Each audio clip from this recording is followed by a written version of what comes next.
Bismillahirrahmanirrahim. Merhabalar kıymetli izleyicilerimiz. Yeni dönemde de Fikir Atölyesi programıyla huzurlarınızdayız. İnşallah her hafta aynı gün ve saatinde hanelerinize misafir olmaya devam edeceğiz. Bu haftada stüdyo konuğumuz çok değerli bir hanımefendi. Sosyolog, yazar, aile danışmanı Mine İzgi hanımefendi bizlerle birlikte olacak. Konumuza gelince yine kendisinin kaleme almış olduğu Genç Kıza Özel Mektuplar kitabı minvalinde gençlerle bir hasbihal niteliğinde bir program gerçekleştirmeyi umuyoruz inşallah. Ben sözü daha fazla uzatmadan kendisine dönmek istiyorum. Buyurun başlayalım inşallah. Hocam öncelikle hoş geldiniz. Hoş bulduk. Allah razı olsun. Sağ ol. Nasılsınız? İyisiniz inşallah. Hamdolsun sizi gördük daha iyi olduk. Evlerinize, hanelerinize geldik dedim. Ben de bir ekleme yapayım. Gönüllerine de geldik efendim onların. Evet, kesinlikle. İnşallah gönül gönüle bir program yapmış olalım. İnşallah hocam. Hocam izleyicilerimiz de sizi tanıyorlardır ama biz yine sizi kendi dilinizden alacak olursak olur mu? Mine İzgi kimdir desek kısaca bize kendinizi tanıtabilir misiniz? Şimdi en zor soru. Her soruyu sorabilirsiniz. Her soruya cevap var. Bilmiyorum da bir cevaptır bu arada. Ama en zor soru insanın kendini tanıtması. Ne kadar tanıyoruz kendimizi tabii. Ama ben yaptığım işler üzerinden tanımlayabilirsem ne mutlu bana. Uzun yıllar gazetecilik yaptım, dergicilik yaptım. Radyo, televizyon programları hazırlayıp sundum senin gibi. Ondan sonra ilk başladığım iş zaten yazmak olunca bunlar yazmaya evrildim. 9 tane kitabım var. 10.'su tezgahta. Maşallah. İnşallah gelecek. Çocuk eğitimiyle ilgili uzun yıllar çalıştım. 25 yıl gibi. Yaklaşık 6-7 yıldır da aile danışmanlığı yapıyorum. Benim dönemimde diyeceğim tabii yaş kurtarıyor beni. Başörtünün çok serbest olmadığı bir döneme denk geldiğimiz için ilk okuduğum okul eğitimle alakalıydı. Eğitimle alakalı çalışmalar yaptım. Daha sonra çocuklarla çalıştım. Dedim ya 25 yıl çalıştım. Bu çocuklar nereden bozuluyor? Yani ne oluyor bu çocuklara? Bunlar çünkü tertemiz bir fıtratla geliyor. Nerede bir kıvrım ve kırılma yaşıyor ki topluma çıkan insanlar yetişkin hale geldiklerinde bir sürü problem var. Yok dedim, bu çocuklar ailede şeklini en iyi haliyle almalı. Aile gerçekten çok önemli. Zaten çocukla çalışınca aileye mutlaka dokunuyoruz. Ben gideceğim aile danışmanlığı da okuyacağım dedim ve sosyoloji okudum. Onun üzerine aile danışmanlığı eğitimini İstanbul Üniversitesi'nden aldım. Yine İstanbul Üniversitesi'nden manevi danışmanlık eğitimi aldım. Bir fiil okula giderek aldım tabii ben bunları. Evdeki çoluk çocuktan ne yeter, askere mi gideceksin? Zaten yırtmıştın askerlikten. Ne işin var bir daha okuyorsun deseler de hayır. Peygamber Efendimiz'in dediği gibi beşikten mezara kadar. Evet. Bu ille üniversiteli olur, ille okullu olur, ille okulsuz olur. Hiç fark etmez. Ama biz bu eğitimi sürdürmemiz gerekiyor. Kesinlikle. Tabii toplumda kabul görmek adına, belki toplumda legal iş yapmak adına o diplomanın alınması gerekiyorsa da elhamdülillah gidip aldık. Çocuğun bozulması bizi aileye yöneltmiş oldu. Aile danışmanlığına da böyle başlamış oldum. Şimdi hem aile hem çocukla çalışıyorum. Ama yine çocuklarla çalışmayı daha çok seviyorum. Değil çok daha masumlar, çok daha temizler. Sorduğunuz soruyu anında size veriyorlar. Tepkileri çok doğal. Ailenin hikayesini de aslında çocuk üzerinden daha çabuk çözüyoruz. Kesinlikle hocam. Bir de daha berraklar aslında. Bakmak istediğiniz şeyi çok net bir şekilde görebiliyorsunuz. Bir de yansıtıyorlar çocuklar. O çok önemli. Mesela burada suya baktığınızda su nasıl sizi yansıtıyor görüyorsun. Kendimi yansıtıyor. Evet. Çocuk aynen su gibi. Doğru. Meryem kardeşim. Baktığında çocuğa annesi ne iş yapıyor, babası ne iş yapıyor, ailedeki ilişki nasıl, hepsi size bir resim olarak önünüze çıkıyor. Evet. Ben uzun yıllar bir de ticaretle de uğraştım bu arada. Maşallah. Tabii birkaç darbe görünce o darbe aralarını biz değerlendirdik. Durumdan vazife çıkardık elhamdülillah. Evet. Çünkü ayette diyor ya durmak yok. Bir işten yorulursan bir başka işe geç. Evet. Yani orada eyvah bu iş benim önüme engel koydu, taş kondu, bilmem ne oldu. Ahvah edip oturmak değil, hemen iş değiştirdik. Ticaretle uğraştığım dönemde de bir okul karşısında kafe işlettik. Ama öyle bildik bir kafe değildi. Elhamdülillah birçok polis gelip bize teşekkür etmişti. O bölgeyi temizlediğimiz için. Maşallah. Şimdi okul 1500 kişilik bir okul. İstanbul'da kozmopolit bir yerdeydi. Çocuklara bakıyorum, kız kardeşim de öğretmen. O da öğretmenlik yapamıyor tabii ki başörtüden dolayı. Ben tabii altyapısında çocuk gelişimi uzmanlığı yapan bir insanım. Çocukları tahlil ediyorum. Şu çocuğun babası işte esnaf, şu çocuğun babası şu. Yeter abla yeter bu çocuklarla uğraşma artık bırak şu çocukları işimize gücümüze bakalım falan. Ama inan Meryem %90 tutuyordu. gördüğüm haliyle. Çünkü o kadar güzel yansıtıyor ki çocuk. Soruyorum da tabii kendi teorimi doğrulamak adına, baban ne iş yapıyor, annem babam nasıl, ne ediyorlar dediğim an yani %90 tutuyor. Evet. Bu kadar net ve açıklar çocuklar. Kesinlikle. O yüzden onları sağlam yetiştirmek lazım. Biz anne babalara düşen çok önemli görevler var. En önemlisi de onların sahibi olduğumuz değil, emanetçisi olduğumuzu düşünmek ve bu noktada onlara emaneti nasıl sahibine iade edersin? Onları da yeri, zamanı, vakti geldiğinde sahibine emanet edeceğimiz bilinciyle düzgün hocam, yetiştirmemiz. aslında çok güzel bir tanımdı son söylediğiniz şey. Yani sahip değil de, malik değil de bir emanetçi gözüyle ebeveynler de kendilerine baktığında olayın bence güzergahı, her şeyi, gidişatı değişir. Tabii. Peki hocam, maşallah gerçekten kısa bir vakit gibi görünüyor ama çok şey içine doldurmuşsunuz. Eyvallah. Tabii inşallah biz bugün benim de çok uzun zaman önce arkadaşlarımla beraber okuduğum, bugün yazarıyla birlikte hasbihal etme durumunda bulunduğum güzel bir anı olacak benim için de. Genç Kıza Özel Mektuplar kitabını sizin özelinizde yazarıyla birlikte hasbihal etmek gayesindeyiz. Şimdi hocam kitap okumaya girmek istiyoruz evvela. Çünkü kitap okumak işte birçok alim, yazar, filozof okumanın hakkında çok güzel şeyler söylemişler. Siz de bunu kitabınızın bir bölümünü özel olarak almışsınız.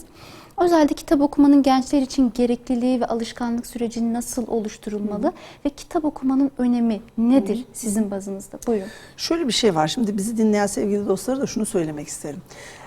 Çocuklarımız kitap okusun istiyoruz. Gençlerimiz kitap okusun istiyoruz ve okuyorlar da. Ben gençlerin okumuyor tarafında değilim. Ben gençlerin okuduğunu düşünen taraftayım. Yani ay bu gençler bir şey okumuyorlar, bir şey, o tarafta değilim. Gençler okuyor. Biz ne yazıyoruz da, biz onlara ne sunuyoruz da orayı bir düşünmek lazım.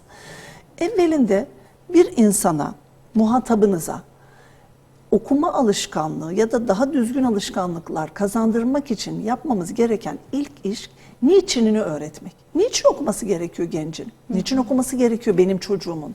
Niçin okuması gerekiyor benim annemin, evde oturan evin hanımının, işte eşimin? Niçin? Bu niçini bilirse insan ve içselleştirirse şurasıyla, şu gönlüyle, inan ona senin oturup da formül yazmana, şu kitabı oku, bu kitabı oku, şöyle oku, böyle oku diye bir listeleme yapmana gerek yok. Bizim ilk yapmamız gereken niçin? Biz niçin kitap okumalıyız Meryem?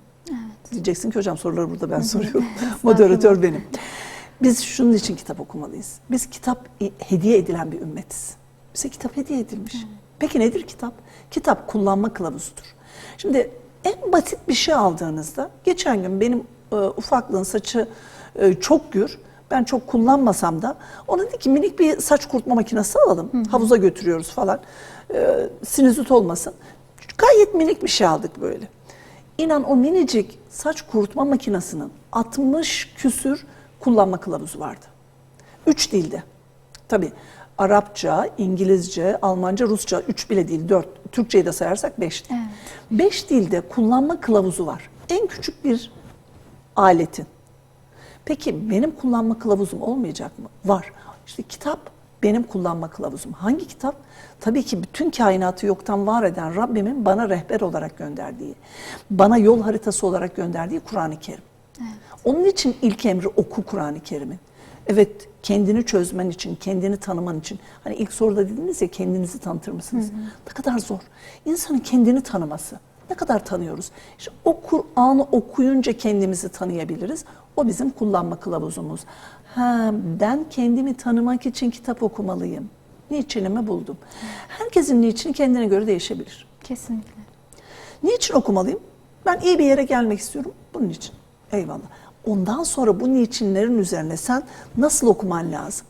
İlk önce insanın okuması gereken ilmi hal. Halinin ilmini anlatan kitaplar okumak. Benim halimin ilmine, ben kimim sorusunun cevabını bana bulduracak kitaplar. İşte bunun için siyer okuyabilirsiniz, tarih okuyabilirsiniz, belli yazarların kitaplarını okuyabilirsiniz. İlla benim kitabını okuyun demiyorum. Ama mutlaka kitap okumak gerekiyor. Şöyle bir şey anlatayım kitapla ilgili tecrübem. 11 sene önce benim rahmetli anacığım cennete intikal etti. Amin. Cümle ölmüşlerimize Rabbim rahmet eylesin. Tabii yas sürecini de yaşamak lazım. Evet. Kimse yasını ötelemesin. O başka bir konu tabii ki. 6 ay sonra kız kardeşlerim, kalabalık bir aileyiz. Kardeşlerime de sevgiler, selamlar göndereyim buradan. Annemiz için bir şeyler yapalım istedik. Herkes kendi mesleğinde bir hayır hasanat yapıyor. Sonra da işte bir araya gelelim. Dedim ki ben şimdi gazeteci tarafındayım ya, benim asıl şeyim medya. Evet, ben aile danışmanlığı yapıyorum çocuk, ama benim okulunu okumadığım ama meslek olarak seçip sevdiğim, yaptığım, çok gönüllü olarak yaptığım, alaylı olarak yaptığım gazetecilik. Şimdi o medya tarafından dolayı dedim ki ya ne yapabilirim annem için? Ben anneme bir slide hazırlayayım dedim Meryem. Ne kadar böyle garip uç biriyim değil mi? Şimdi slide hazırlayacağım. Annem o sene de hastanelerde yattı. Uzun bir hastalık süreci oldu. Zaten Minezgi deyince annemin hastalığı çıkıyor hemen bu arama motorlarında. Dedim ki ya ben annem hastanede yatarken bir mektup yazmıştım. O mektubu bu kitaba koydum. Bir kızcağızın bana yazdığı mektup vardı. Bir şeyler soruyordu. Ben de ona karşılık bir şeyler. Dedim anneme yazdığım mektubun tam orijinali defterlerimde var ama dur dedim, ben Genç Kız Özel Mektuplar kitabına koymuştum o mektubu. O mektubu alayım, onu seslendirelim, birkaç slide koyalım. O günü annemi ihya ederek, hatırlayarak, unutmanız mümkün değil de hatırlamak, işte biz nisyan üzere olduğumuz için böyle bir kararla kitabı açtım. Sanıyorum 110. sayfadaydı. Sendeki başka baskı, bendeki farklı bir baskı. Burada kitabın o kısmını açtığımda okudum. Anneme bunları yazmışım. Biz bu dünyada birer gemiyiz. Dünya bizler için su. Batmak istemiyorsak içimize dünyayı fazla sızdırmamalıyız falan. Yazmışım. Ve kızcağıza bir şey diyorum. Benim kızımın adı Menekşe burada. Allah Allah, ben bunları mı yazmışım Menekşe derken kitabın diğer bölümlerine geçtim ben bu arada Meryemciğim. Bunu da ben yazmışım. Allah Allah. Çünkü yastayım. 6 ay geçmiş. Hala ağlıyorum annem için. Hala üzülüyorum. Sonra dedim ki ben bunu kıza yazmışım. Hala yastasın Mine Hatun. Yaşın gelmiş 40 küsür bilmem kaça. Çoluk çocuğun var. Çık bakalım yastan artık, yeter. Yasını yaşadın 6 ay gibi uzun bir süre. Kitabı o yüzden çok sevdim, kendi kitabım. Beni yastan çıkardığı için. Evet, ne güzel. Dedim ki ben niçin okudum bunu? Benim okuma sebebim burada bana lazım olan bilgiyi almaktı. O sayfayı okudum ama devam ettiğimde bir baktım bana şifa oldu. Ne güzel. Evet. Kitaplar bize şifa. Evet. Şifa bulmak için okuyoruz. İşte ondan sonra geliyor arkasında. Siz listeleme yapacaksınız. Peki neye dikkat edeceğiz bu listelemeyi yaparken? Bana doğru bilgi verecek, akaid noktasında sağlam, imani noktada sağlam yazarlar okumak. Evet. Bu noktada işte tercüme eserler okumayalım mı? Yabancı kitaplar okumayalım mı? Okuyalım ama mukayese etme noktasında okuyalım. Ben de çok okuyorum yabancı kitap. Hatta psikoloji üzerine benim uzmanlık alanım o. Çocuk gelişimi, aile danışmanlığı üzerine yabancı eserler okuyorum. Orijinal metinden okumak lazım. Evet. Çünkü Türkçeleştirildiğinde de manası değişiyor, içeriği değişebiliyor. Ne yapacağım? Benim kültürümle o kültürü mukayese etmek adına okuyorum ben. Oradaki aile sorunları nasıl çözülmüş? Nasıl yaklaşmışlar? Biz bir Türk toplumundayız. Biz bir Müslüman toplumdayız. Biz nasıl çözebiliriz? Bize Kur'an bu noktada neler söylemiş? Bunun karşılığında işte psikolojide ne karşılığı var? Mukayeseli okumak adına bunu yapıyorum.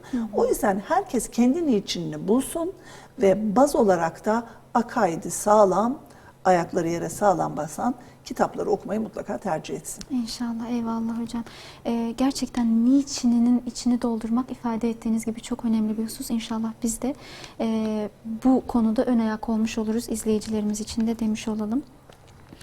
Ve ifade ettiğiniz husus yine önemliydi hocam. Yani kendini tanıma noktasında, varoluşsal amacını bilme noktasında ve varoluşsal amacına hizmet etme noktasında da yine okumak çok önemli.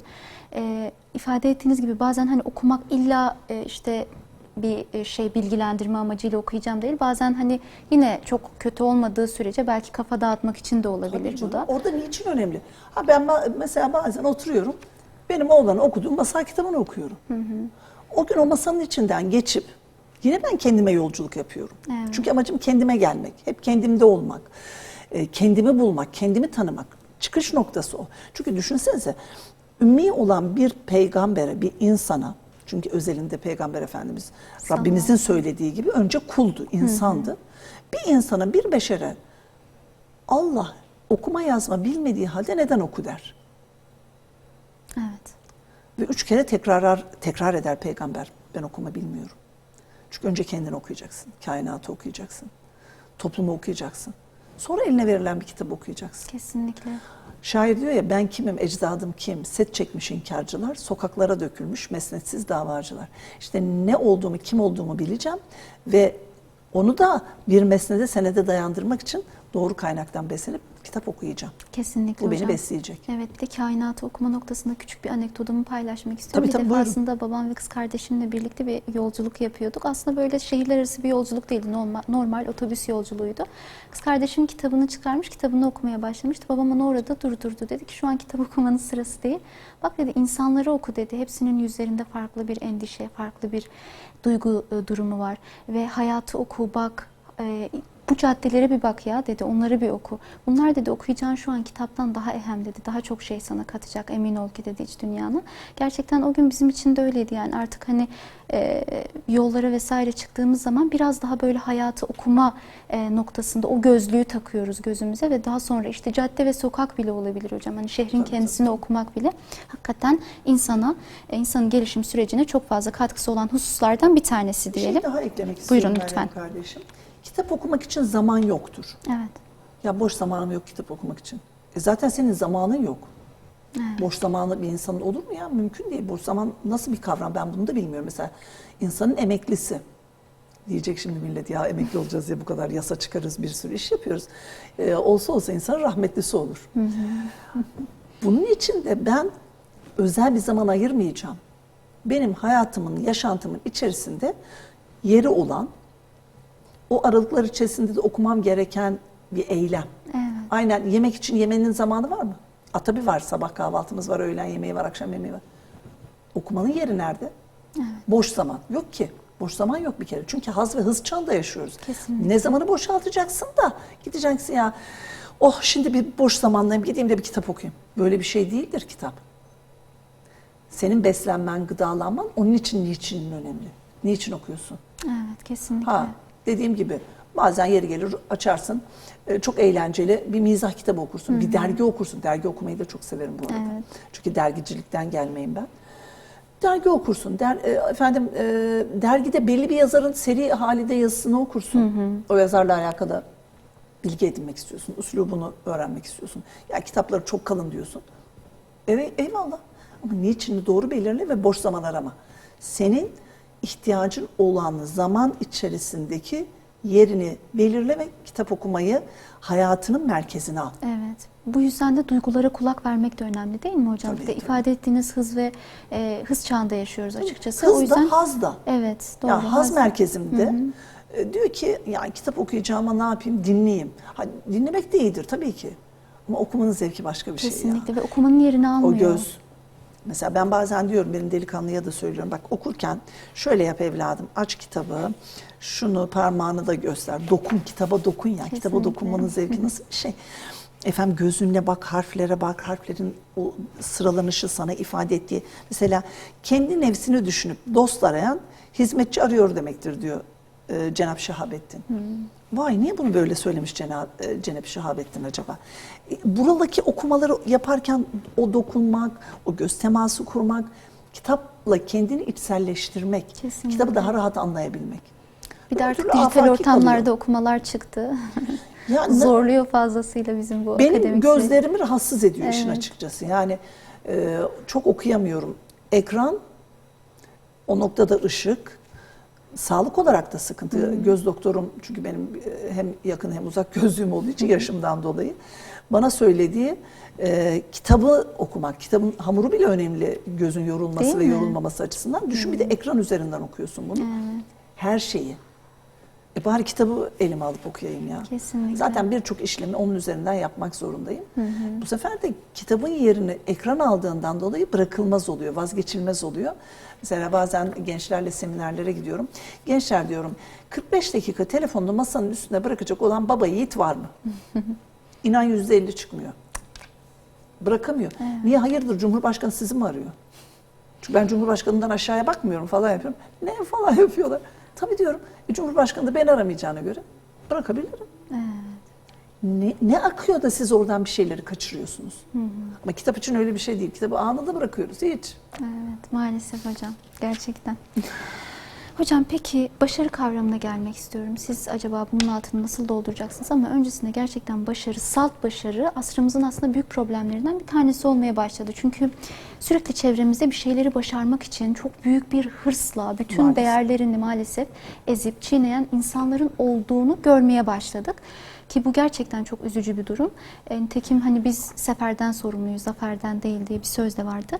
Sizin de kitabınızda aldığınız kısımlardan bir tanesi başarılı olmak senin elinde. Ben buraya gelmeden önce evvela sizin için başarı nedir? Bir mümin için başarı kavramı nasıl algılanmalıdır?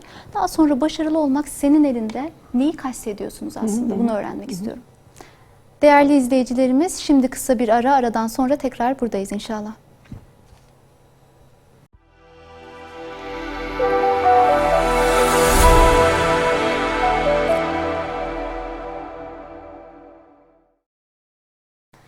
Değerli izleyicilerimiz, Fikir Atölyesi programındayız. Reklam arasından sonra kaldığımız yerden devam ediyoruz. Yazar Mine İzgi hanımefendi ile gençlerle hasbihal niteliğinde bir program gerçekleştiriyoruz. Kaldığımız yerden devam edelim inşallah. Buyurun.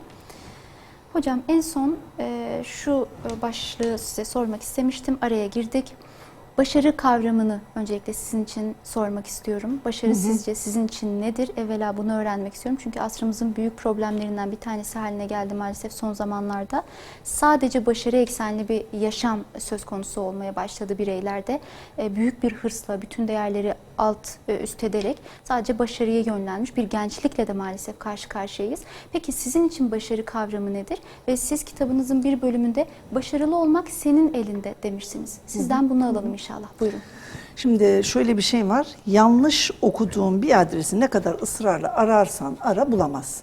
Çünkü adresi yanlış okudun bir kere. Doğru okumak lazım. O yüzden başarıyı da doğru okumak lazım. Nedir başarı? Başarı benim var olan yeteneklerimi aktif bir şekilde kullanabilmemdir.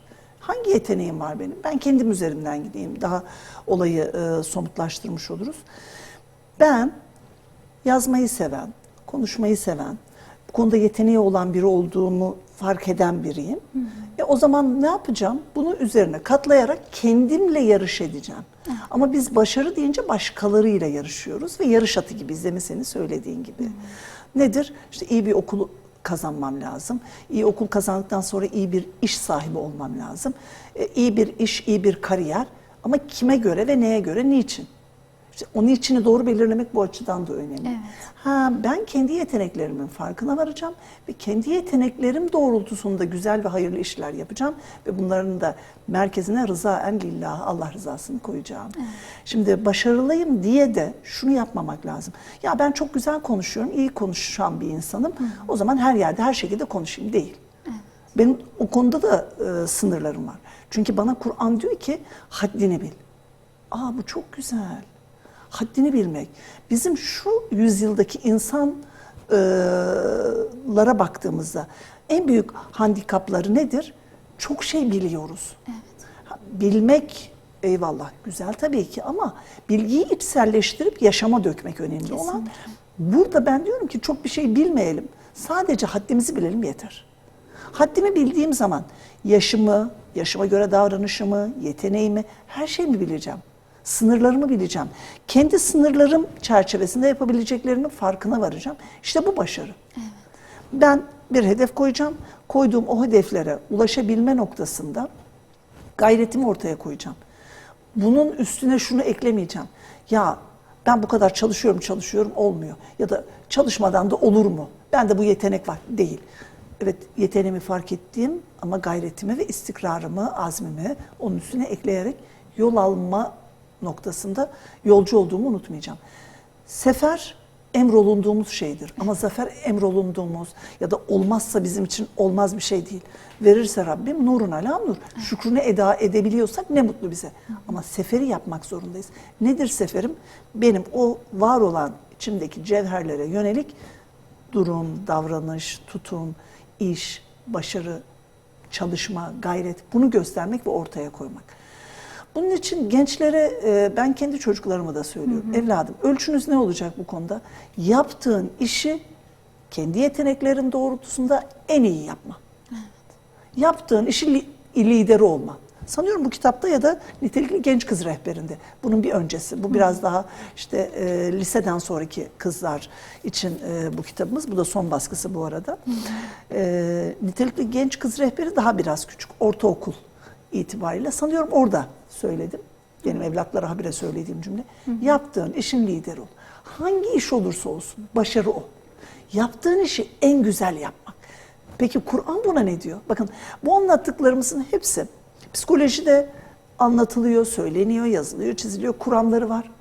Ama Kur'an'a baktığımızda 1400 sene evvel Rabbim bunları bize harf harf, ayet ayet söylüyor. Evet. Yaptığın işi ihsan üzere yap. Nasıl? Allah beni görüyor. Evet. Ben buradayım. Mesela seminerlere gidiyoruz. Bazen şey diyorlar, gittiğimiz vakıflarda özellikle vakıf STK'larda olunca belediye programları kalabalık oluyor da. Evet. Hocam aslında biz çok kalabalığız da beni ilgilendirmez ki. İsterseniz 3 kişi gelin, isterseniz 300 kişi gelin, isterseniz 3000 kişi gelin. Ben ne anlatacağım, benim orada işte göstereceğim slide ne, yapmam gereken efor ne, hepsini aynı ile 3'e de aynı, 3000'e de aynı. Çünkü beni Allah görüyor. Ben bu işi en iyi şekilde yapmam gerekiyor. Buna inanıyorum. Büyük oğluma şey demiştim, oğlum çöpçü de olsan, ki burada çöpçülere bir lafım yok, onlar çok önemli emek işçileri, çöpçü de olsan faraz yani toplumda beğenilmiyor edilmiyor ya, en iyi çöpçü sen ol. Kesinlikle. Niye? Mahalleli desin ki ya bir Ömer Faruk var, adam geldiği zaman mahalle pırıl pırıl kokuyor. Çöpleri ne kadar düzgün alıyor, arabaya ne kadar güzel koyuyor, ne kadar etrafı temizliyor. Bu senin başarın işte. Kesinlikle. Senin yaptığın iş ihsan üzere ise bu senin başarın. Ama ihsan üzere yapmıyorsan, insan üzere yapıyorsan orada sıkıntı var. İşte Meryem program yapıyor, ihsan üzere yapıyorsan nurun ala nur. Ama insan üzere yapıyorsan nedir? İşte gelen misafirler, aa Meryem ne kadar güzel soru soruyor. İşte kanal, aa Meryem'in programı ne kadar iyi. Bu değil. Benim başarıdaki ölçüm rıza enlillah. İnsanların rızası bir yere kadar, insanları bir yere kadar memnun edebilirsin. Hatta edemezsin bile. Kendimden örnek vereyim yine. En bildiğim hikaye kendi hikayem olduğu için ondan örnek veriyorum. Aslında çok da sevmem kendimi anlatmayı. O yüzden mesela çoğu yerde özgeçmişim yoktur benim. YouTube'da programlar yapıyorum biliyorsunuz. Menezgi YouTube kanalında sevgili dostlar. Beklerim benim kanalı da sizlere efendim. Buradan da söylemiş olalım. Eyvallah. Menezgi YouTube kanalı. Şimdi orada program yaptığımda çok amatörce aletlerim. Burada sizinkiler gibi öyle jimicipti, kameraydı, mikrofondu falan filan yok. Aletlerim çok amatör ama ruhum çok profesyonel. Yaptığım işi çok önemsiyorum. Çok benimseyerek yapıyorum. Çok dikkat ediyorum. Çünkü ben biliyorum ki orada vermek istediğim mesaj ben doğru verdiğimde hedefine ulaşacak. Ben bu işi Allah için yapıyorum. O kadar çok iltifata mazhar oluyoruz ki inşallah önemli olan Rabbimin iltifatına mazhar olmak. Rıza enlillah yaptığımız için. Evet, yoksa biri gelse dışarıdan bir televizyoncu gelse de baksa bize. İnanmıyorum. Bazen arkadaşlar diyor, bununla mı yapıyorsunuz Mine Hanım? Şimdi o ipuçlarını vermeyeceğim ben. Bu mu? Evet. Ama ekranda çok böyle efendim donanımlı bir ekip falan var. Bazen eşim diyor, sakın söyleme. Kimlerle yaptığımızı, nasıl yaptığımızı falan. Siz Allah için yola çıkıp bir şeyler yapın. O başarı gelir sizi bulur. Kesinlikle. Başarıdan kastınız yükselmek, kariyer yapmak, çok efendim görünür olmak, bilinir olmaksa. Ama bazen bunu yaptığınızda, insan için yaptığınız zaman insan beğenmiyor. Ama ne yaptı diyor, ne biçim şey diyor, konuşamadı, dili dolan. Bahane bulmak isteyene bahane çok. Yan cepte hep ben öyle derim. Yan cepte hazırdır. Ama Allah için yaptığınızda yolunuzu açıyor Rabbim. Dilinizin bağını çözüyor. Zihninizi açıyor, istidadınızı geliştiriyor. O zaman başarıyı Rabbimin öngördüğü noktada birleştirmek ve mutlaka hedef koymak. Kesinlikle hocam. Bir de Allah rızası için olduğu zaman işler bir noktadan sonra başarı da mesela tatmin edici oluyor. Baktığımız zaman mesela ifade ettiğiniz güzeldi hocam. Hani insan için olduğu zaman bir şekilde hani istenilen iltifatı alamıyorsun veya istenilen noktaya gelmediğini zannediyorsun. Çünkü insanlar seni bir şekilde değerlendiriyor. Bu yüzden bir tatminsizlik de doğmuyor değil. Hani başarıdan başarıya koşuyorsun ama bu seni bir türlü tatmin etmiyor. Ama Allah rızası işin içine girdiği zaman hakikaten çok güzel bir tatmin duygusuyla insan karşılaşıyor. Mutmain ediyor Rabbim. Evet. Sekinet veriyor sana. Orada bir huzur veriyor. Bir sükunet hasıl oluyor. Kesinlikle. Ama diğer türlü sen insan üzere ve insan bakış açısıyla hareket ettiğinde yarışıyorsun. Rakip oluyorsun. Ama ben diyorum ki biz dünyada, Marshall'ın bir sözü var, hoşuma gider sosyolojide söylenen, dünya vatandaşıyız diye. Evet, dünya bir köy ve biz bu köyde bütün insanlık adına vatandaşız. Ve hepimiz de birbirimizle aslında rakip olma değil de ekip olma ruhuyla hareket etsek, ki bunu Kur'an yine belirliyor bak. İnnemel müminune ihvetün diyor. Bütün müminler kardeştir diyor. Bugün senin davetin, ben seni tanımıyorum mesela. Yüz yüze burada karşılaşmış, tanışmış olduk ama davetin ve yaptığın iş üzere bugün buraya geldim çok yoğun olmama rağmen. Eğer sen Allah için bir şey yapıyorsan Allah o yolu açtığı gibi seni de güzel ve doğru insanlarla buluşturuyor. Kesinlikle. Ve o noktada diyorsun, ay güzellik bu aslında ya. Evet, belki çok meşhur değil, efendim çok para değil. Ama seni tatmin eden çok huzur var. Kesinlikle. Oradaki o çoku, tırnak içinde o çoku gönlüne göre belirlemek. Evet, kesinlikle hocam, evet. Teşekkür ederiz hocam bu aydınlatıcı tanımlardan ötürü. Peki hocam, malumunuz yine son zamanlarda tamamıyla bütün ilişkilerde, eşler arası ilişkilerde, arkadaşlık arası ilişkilerde, ebeveynler arasındaki ilişkilerde hep bir dengesizlik ve seviyesizlik söz konusu. Sizin de burada düzeyli birliktelik ne demek diye bir başlığınız var ve diğer yaptığınız konuşmaları, sohbetleri de dinlediğimde sürekli sevgide dengeden bahsediyorsunuz. Evet. Bunu sizden alalım inşallah. Çok önemli bir husus. Bugün oyuncaklarımı bizce. getirmedim. Oyuncaklarımla anlatmayı seviyorum. Benim ufaklığın tabiri. Annemin oyuncakları onlar. Kimseye dokundurmaz böyle. Şimdi orada benim bir şırıngam var böyle dengede olmayı anlatmak adına. Zarar miktardadır Meryem kardeşim. Şimdi kahve zararlı mı? Yok. Ama biz burada sağ olsun Rehber TV bize çok güzel bir kahve getirdi. 40 yıl hatırları olacak efendim. Biz bunu 4-5 fincan içtiğimizde zararını göreceğiz. Ama kahve zararlı değil. Ama 4-5 tane içtiğimizde evet. Yine böyle bir televizyon kanalına gidiyordum. Kahve geldi. Diğer misafir içmedi. Dedim ki zayi olmasın benim için. Çarpıntı yapmaya başladı. Sunucu arkadaş diyor ki abla sen heyecanlanmazdın, ne oldu? Bilmiyorum. Sonra fark ettim ki kahveyi 2 fincan içtim. Her noktada buna dikkat etmek lazım. Zarar miktarda. Haramlık da miktarda. Şimdi diyelim üzüm haram mı? Değil. Rabbimin yarattığı çok güzel bir meyve. Faydası olan.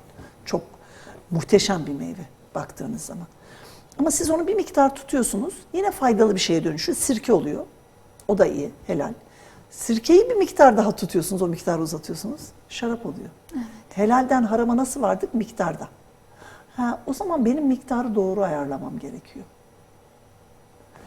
Bu miktarı ayarlarken de özellikle de sevgide çok verdiğinde de problem oluyor, az verdiğinde de. O dengeyi muhatabına göre ayarlayacaksın. Ben soru sormada da çocuk soru soruyor, ne kadar cevap verelim? Sorduğu kadar diyorum. Hocam nereden bileceğiz? Çocuğunla vakit geçireceksin. Evet. Yani çocuğunla, gencinle, seninle muhatap olan insanla vakit geçireceksin ki onu tanıyacaksın ki onun kelimeleriyle ona cevap verebilesin. Onun için çocuklarla mesela kaliteli vakit geçirin diyorlar. Nedir bu kaliteli vakit? Yani oturalım böyle kağıt kalem elimizde bayağı böyle kariyerli bir şekilde durup, bu değil ki.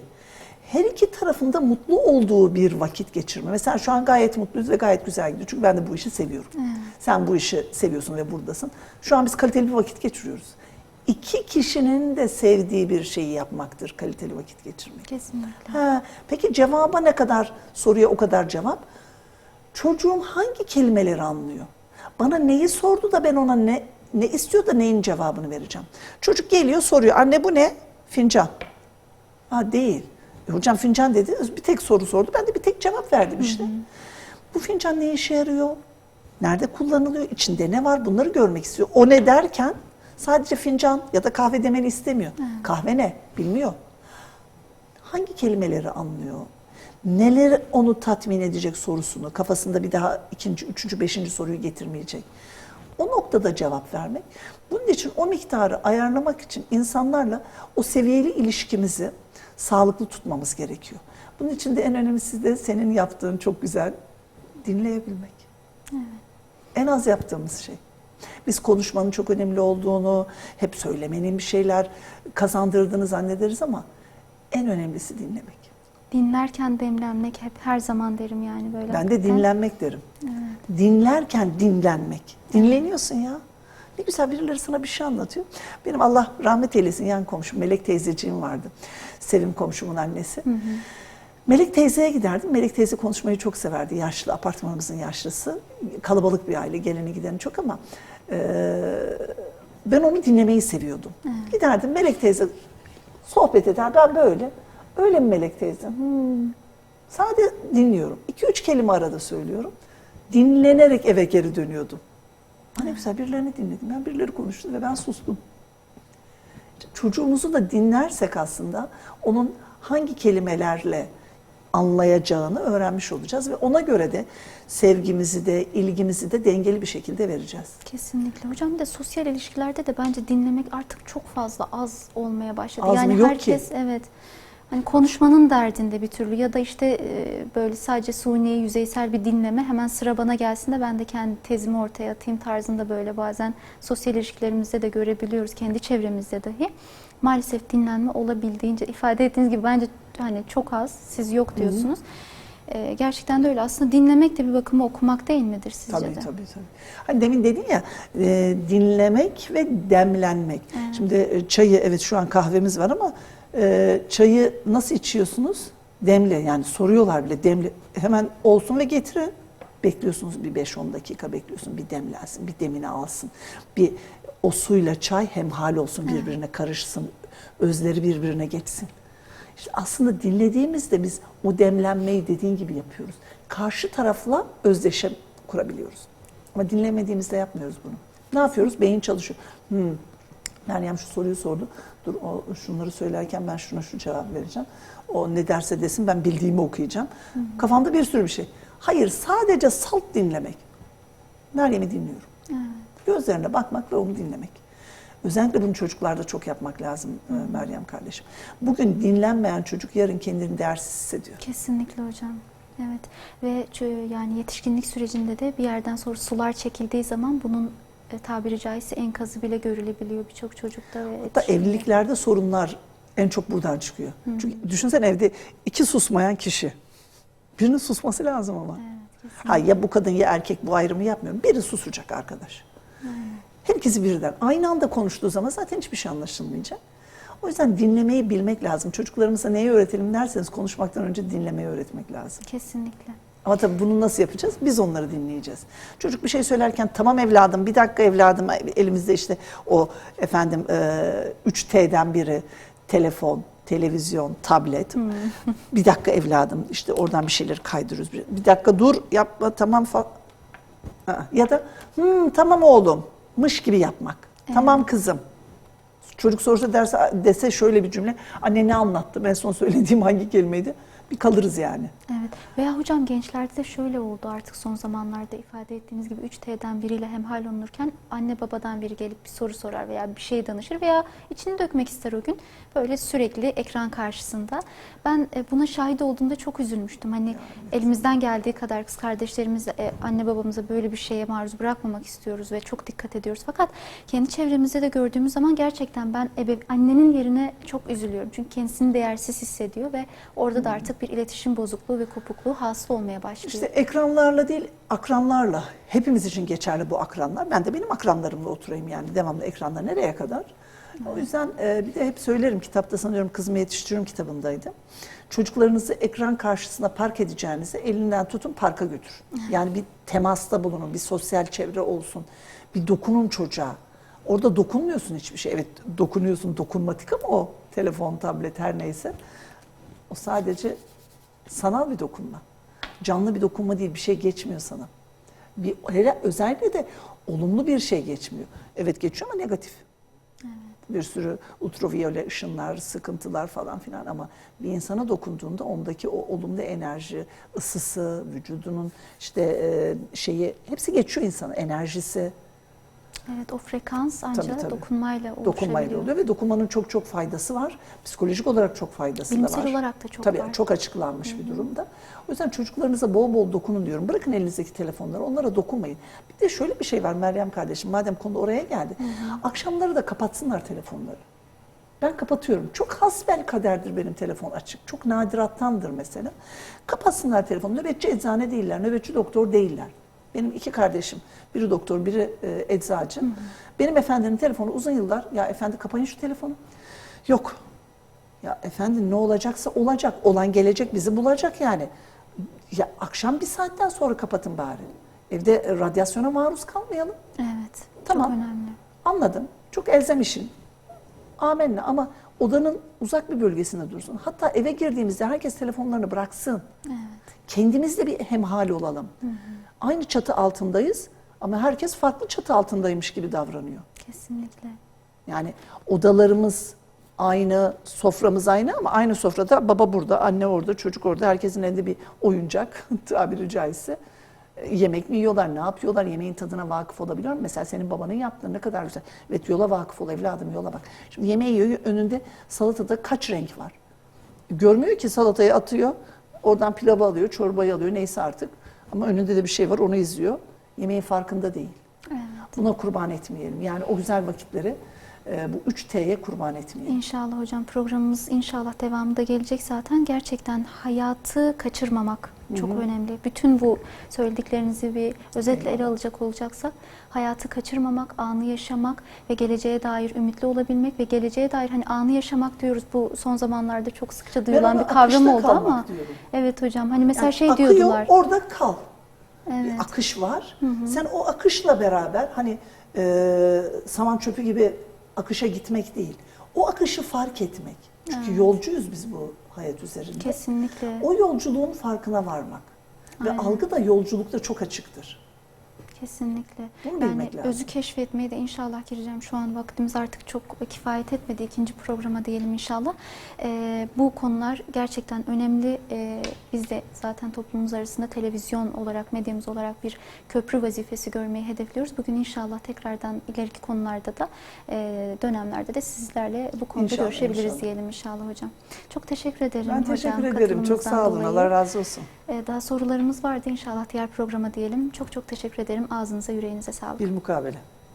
Değerli izleyicilerimiz, Fikir Atölyesi'nde bu haftada bize ayrılan sürenin sonuna geldik. Bu hafta yazar, aile danışmanı, sosyolog Mine İzgi hanımefendi ile birlikteydik. Haftaya yeni bir konu ve konukla görüşünceye değin Allah'a emanet olunuz. Esselamu Aleyküm ve Rahmetullah.